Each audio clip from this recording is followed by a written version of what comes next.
तो अब बात करेंगे खालिस्तानी आतंकी हरदीप सिंह निज्जर की हत्या के बाद से भारत और कनाडा के बीच तनाव किस तरह बढ़ गया है। खालिस्तान ये वो नाम है जिसकी वजह से देश को काफी नुकसान उठाना पड़ा। खालिस्तान जिसकी वजह से हजारों जानें अभी तक जा चुकी हैं। अब यही खालिस्तान भारत और कनाडा के रिश्ते भी बिगाड़ रहा है। खालिस्तान आंदोलन की जड़ें भारत में पूरी तरह से खत्म कर दी गई हैं। बावजूद इसके अब विदेश में बैठकर कुछ लोग इसकी आड़ में कई तरह के आंदोलन खड़े कर रहे हैं। आज इस वीडियो के माध्यम से हम आपको खालिस्तानियों का पूरा इतिहास बताएंगे। तो चलिए आपको बताते हैं खालिस्तान आंदोलन के अतीत से लेकर वर्तमान तक की कहानी पूरे विस्तार से। खालिस्तान ये वो नाम है जो दशकों से पंजाब में अलग देश की मांग को लेकर जहर उगलता आया है।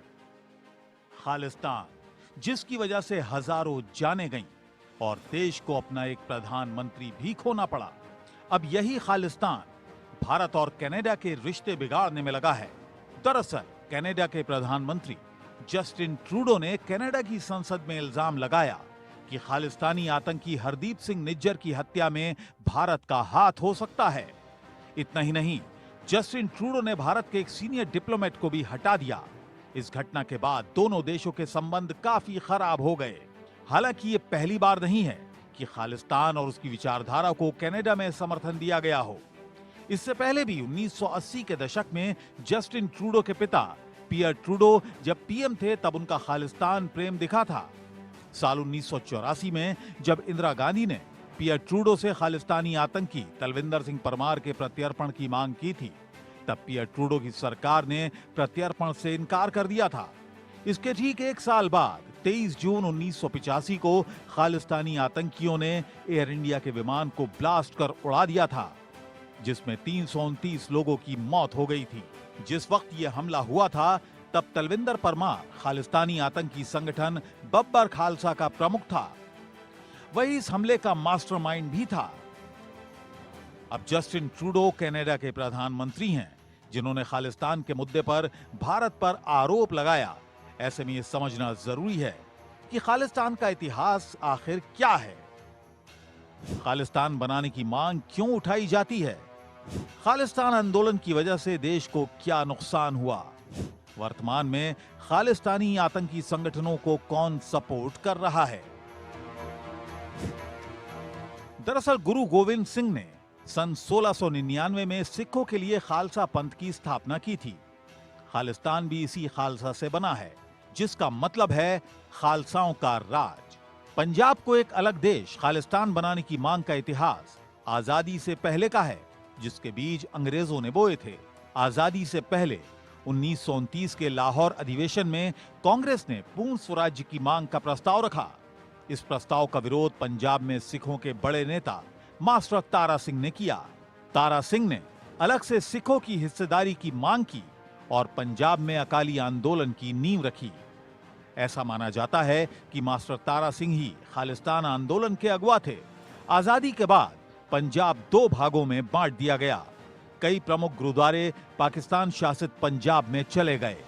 इस घटना का तारा सिंह ने विरोध किया और खालिस्तान की मांग को लेकर अड़ गए। साल 1966 में भाषा के आधार पर पंजाब को अलग राज्य बना दिया गया, लेकिन इससे भी बात नहीं बनी, क्योंकि कुछ पंजाबी बोलने वाले इलाके हरियाणा को दे दिए गए। वहीं सतलुज, रावी और ब्यास नदी पर बनी नहरों को केंद्र सरकार ने अपने कंट्रोल में लेकर उनके मनमाने आवंटन कर दिए, जिसकी वजह से सिर्फ 23% पानी ही पंजाब को मिला। ये सब मुद्दे पंजाब में आक्रोश का कारण बन रहे थे। साल 1967 में मास्टर तारा सिंह की मृत्यु के बाद खालिस्तान का आंदोलन हिंसक हो गया। मास्टर तारा सिंह की मौत के बाद पहला जो मुख्य कारण था नेतृत्व का अभाव।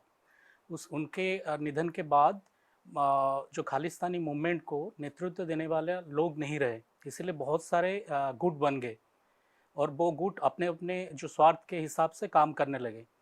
और सबसे इम्पोर्टेंट बात है कि उस टाइम 1967 में उनका डेथ के बाद वही 60s और 70s में पंजाब में राजनीतिक हलचल हुई, थोड़ा अस्थिरता रही और उसी चलते वहाँ पर जो बहुत सारे ऑर्गेनाइजेशन भी उस टाइम आ गए और सबका अलग अलग एजेंडा था और उसी टाइम भी पंजाब में जो लोगों का आर्थिक और सामाजिक स्थिति में भी बहुत सारा बदलाव हुआ, जिसको जिन लोगों ने इसका फ़ायदा लिया वो ठीक रहे, लेकिन जिन लोगों को कुछ फ़ायदा नहीं हुआ वो ये एक्सट्रीमिस्ट और जो मिलिटेंट ऑर्गेनाइजेशन हुए उनके सपोर्टर बन गए। 1971 के युद्ध में मिली हार का बदला लेने के लिए पाकिस्तान की ओर से उग्रवादी सिख संगठनों को फंडिंग और हथियार मुहैया कराए गए। पंजाब के सिख युवाओं ने पैसे और हथियार के लालच में हिंसा का दामन थाम लिया। खालिस्तानियों ने पंजाब की पॉलिटिकल अनस्टेबिलिटी का फायदा उठाया और खालिस्तान आंदोलन को हिंसक बनाते चले गए। इन सब के बीच साल 1971 में खालिस्तान आंदोलन में एक और शख्स की एंट्री होती है। इस शख्स का नाम था जगजीत सिंह चौहान। ये पंजाब विधानसभा का डिप्टी स्पीकर भी रह चुका था। जगजीत ने अमेरिकी अखबार न्यूयॉर्क टाइम्स में एक विज्ञापन छपवाया जिसमें खालिस्तान नाम के एक नए देश की घोषणा की गई और दुनिया भर में रहने वाले सिखों से मदद देने को कहा गया। इसके बाद खालिस्तान आंदोलन को विदेशी मदद भी मिलना शुरू हो गई। 1973 में अकाली दल ने आनंदपुर साहिब में एक प्रस्ताव पास किया जिसमें सोशियो इकोनॉमिक रिफॉर्म्स के साथ ही सिख सुप्रीमेसी की डिमांड की गई। एरिया के नाम पे जो राज्य का गठन हो रहा था, तो पंजाब प्रांत भी अपने आप को एक अलग स्वतंत्र फेडरलिज्म स्ट्रक्चर के नाम पे करना चाहता था और उसी को ध्यान में रखते हुए आनंदपुर रेजोल्यूशन 1973 के नाम से जाना जाता है, जिसमें उनके 7 डिमांड्स थे। जिसमें उन्होंने सबसे पहले बात किया था कि चूंकि पंजाब एक कृषि आधारित राज्य है, जिसके द्वारा जो फेडरल स्ट्रक्चर है उसमें हम उस प्रकार से कृषि करें जिससे कि आर्थिक व्यवस्था हमारी सुधर सके। दूसरा जो उनका जो सबसे था कि इंडस्ट्रियलाइजेशन का भी वो लोग सपोर्ट करना चाहता था। तीसरा चूंकि उनकी भाषा अलग थी उसके नाम पे वो लोग स्वायत्ता को डिमांड लेके करना चाह रहा था। चौथा वहाँ पे जो था कि जो कमज़ोर वर्ग के जो लोग थे उसको भी ध्यान में रख के किस प्रकार से हम उनकी आर्थिक स्थिति को सुदृढ़ कर सके। और जो सबसे इम्पॉर्टेंट था, क्योंकि उस समय जो इंडियन आर्मी थी उसमें कोटा के तहत सबको उसमें भूमिका तय की जाती थी, तो उनका डिमांड था कि सिख कम्युनिटी के लोगों को ज़्यादा से ज़्यादा उसमें शामिल किया जाए। तो ये आनंदपुर रेजोल्यूशन का डिमांड था। लेकिन बाद में चल के आनंदपुर जो रेजोल्यूशन था वो भिंडरवाला ने इसको एक अलग तरीके से ट्रैक किया और स्वायत्तता के नाम पे अलगाववाद की नीति को लेकर बढ़ावा दिया, जिसके चलते केंद्र सरकार ने उस पर बाद में ऑपरेशन भी किया। 1970 के दशक में खालिस्तान आंदोलन में जरनैल सिंह भिंडरावाले की एंट्री हुई।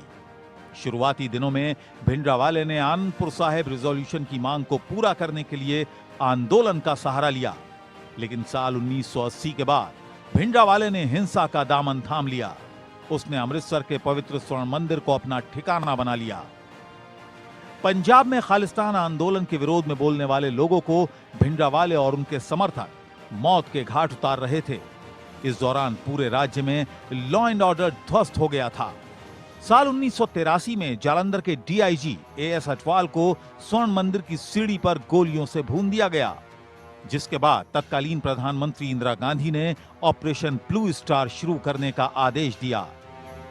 जो भिंडरवाला जिसकी चर्चा हमेशा होती है, तो बेसिकली कहीं ना कहीं उस समय जो केंद्र की सरकार थी और उस समय हमारी इंदिरा गांधी के जो बेटे थे संजय गांधी, उनका अगर आप ऐतिहासिक रूप से देखेंगे तो कहीं ना कहीं उसको बढ़ाने में उन लोगों का भी योगदान रहा और उसको अकाली के काउंटर करने के लिए भिंडरवाला को वहाँ पे मजबूत बनाया गया। लेकिन बाद में वो धीरे धीरे वो उस स्टेट के प्रति, वो देश को एक अलग डायरेक्शन में लेके जाने के लिए वो सरकार के लिए खतरा साबित होने लगे।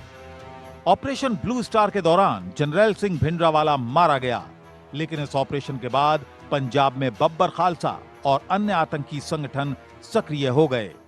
ऑपरेशन के कुछ महीनों बाद ही 1984 में प्रधानमंत्री इंदिरा गांधी की हत्या उनके सुरक्षा बलों ने ही कर दी। यह हत्या स्वर्ण मंदिर पर हुए ऑपरेशन ब्लू स्टार का ही प्रतिशोध था। खालिस्तानियों ने जून 1985 में कनाडा से लंदन होकर भारत आने वाली एयर इंडिया की फ्लाइट कनिष्क को हवा में ही उड़ा दिया और साल 1986 में पूर्व आर्मी चीफ जनरल एएस वैद को गोलियों से भून दिया गया। साल 1995 में खालिस्तानियों ने पंजाब के मुख्यमंत्री बेअंत सिंह की कार को भी ब्लास्ट कर उड़ा दिया। इस घटना की वजह से पूरा पंजाब जलने लगा, जिसके बाद केंद्र और राज्य सरकार ने खालिस्तान के दमन के लिए ज्वाइंट ऑपरेशन चलाया, धीरे धीरे खालिस्तान आंदोलन की मांग पंजाब में शांत हो गई। वहीं जगजीत सिंह, जो खालिस्तान की मांग का सबसे बड़ा अगवा था, उसके ऊपर राजीव गांधी की हत्या में शामिल होने के आरोप लगे। सरकार ने उसका पासपोर्ट रद्द कर दिया, लेकिन साल 2001 में माफी मिलने के बाद वो दोबारा भारत वापस आ गया। भारत आकर जगजीत ने खालसा राज पार्टी का गठन किया और लोकतांत्रिक तरीके से खालिस्तान की मांग को आगे बढ़ाया। लेकिन इस बार जनता से उसे कोई सपोर्ट नहीं मिला। 2007 में जगजीत सिंह की मृत्यु हो गई, लेकिन खालिस्तान की मांग कम नहीं हुई। विदेशों में Khalistan commando force, Khalistan liberation force, Sikh for justice जैसे कई आतंकी संगठन खड़े हुए, जिन्हें पाकिस्तान की खुफिया एजेंसी आईएसआई बैकडोर से सपोर्ट कर रही थी। इनका फंडिंग बहुत सारा, उनका जो मॉड्यूल है, बहुत सारा मॉड्यूल है। एक तो है जो डायरेक्ट ऑर्गेनाइजेशन को फंडिंग करते हैं, और दूसरे है ये बहुत सारे एनजीओ भी चलाते हैं, जिस एनजीओ की तरह डिफरेंट बहुत सारे लोग उसमें कंट्रीब्यूट करते हैं, पैसा उसमें देते हैं। और लेकिन ये क्योंकि डायरेक्ट जो ऑर्गेनाइजेशन है ये अभी स्कैनर, इंटरनेशनल स्कैनर में है, इसीलिए हवाला चैनल में बहुत सारा फंडिंग होता है।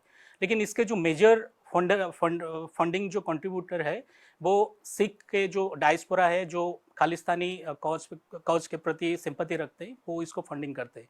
और 1980s से पाकिस्तान ये जो खालिस्तानी कॉज के सपोर्ट में आया है। ये वही दौर था जब कश्मीर इशू इतना बड़ा रूप लिया, हिंसक रूप लिया, और उसी टाइम में ही ये लोग बबर खालसा जैसे ऑर्गेनाइजेशन को पैटर्नाइज करते आए हैं। खास करके जो इंडिया पाकिस्तान आर्मी और आईएसआई इसको फंडिंग करते आए हैं।